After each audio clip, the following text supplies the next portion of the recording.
Now our task is we have to calculate the radius of curvature. I have drawn the equivalent diagram here. See here, this point we are sending the particle charge q at velocity v. So this is A. Sorry, 1 minute.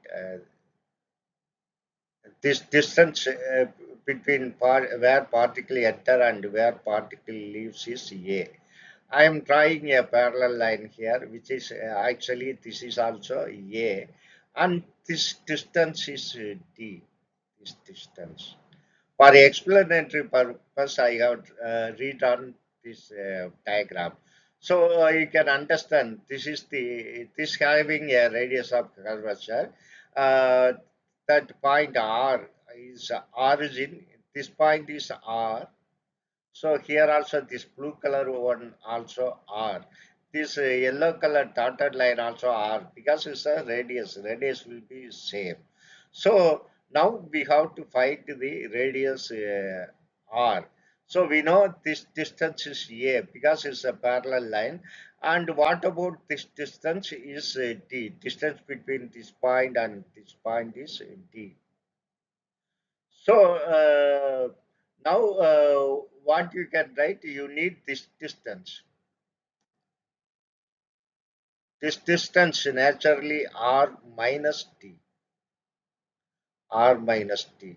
So naturally what is r squared? Pythagoras theorem, r squared is equal to r minus t whole squared plus a squared. Here this is a. This is equal to this squared, that is r minus t squared plus a squared, this one, plus a squared.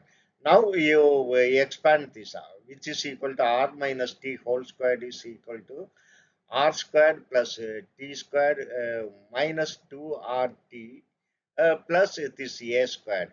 Now you bring this r to the other side. So r squared minus r squared is 0. Here you have minus 2rt plus t squared plus a squared. Now this can be written as 2rt, which is equal to t squared plus a squared. So r can be written as, you bring this 2t to other side, a squared plus t squared over 2d. So now we know the distance A, horizontal distance is measurable, we can measure, and T also we know. So from this A and T, we can calculate radius using this formula.